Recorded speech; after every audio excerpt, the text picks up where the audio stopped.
Sheikh, I am sure that when you were in Indonesia, you have seen how in their culture they greet elderly. So they always put their hand from the elder and put it on the forehead and bow a little bit. So I wanted to ask you if this is permissible.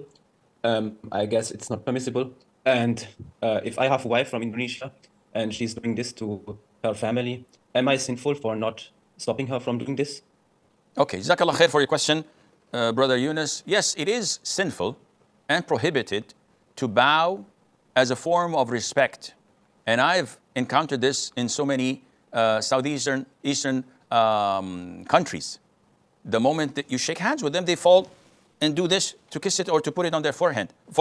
And this is inappropriate, no matter who this person is.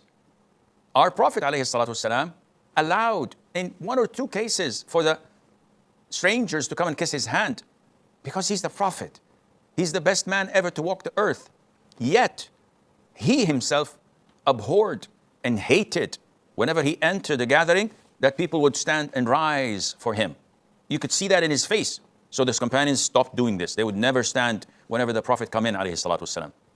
Which shows us that respecting people has to be in line with the rulings of Qur'an and Sunnah. And I keep telling the brothers usually, no sisters, of course.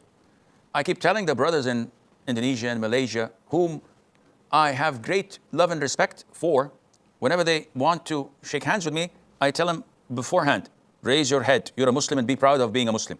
Don't bow to anyone. Now, what would I lose if they all bow? I have no problem with that. But this is religion. Now, I know this doesn't go well down the throat of so many Maulanas or scholars there. But tough bananas. I have to say what I believe, and that is confirmed by the statements and verdicts and fatwas of great scholars of Islam. It is not permissible to bow. What about if we go to Japan, Sheikh? It is customary for people to bow to one another. And if you don't bow, they consider this a sign of disrespect and would not like it. Well, I have 2 options on the table. Either to bow to them, please them and anger Allah, or not to bow to them, please Allah, and they would be angry with that. I'm fine with them being angry as long as Allah is not angry with me. Who cares if the whole world is angry with you when Allah is pleased? How dare you do something that angers Allah? Oh, Sheikh, this is a cultural thing. This is how the customs, and they don't mean, I know they don't mean any worship by that, of course. That's why I did not say it's shirk. I said it's sinful.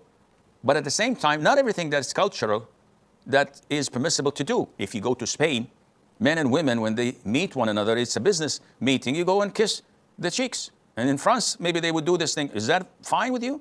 No, no, Sheikh. Why? It's the same thing, out of respect. So we have to draw the line every now and then and be proud of our religion.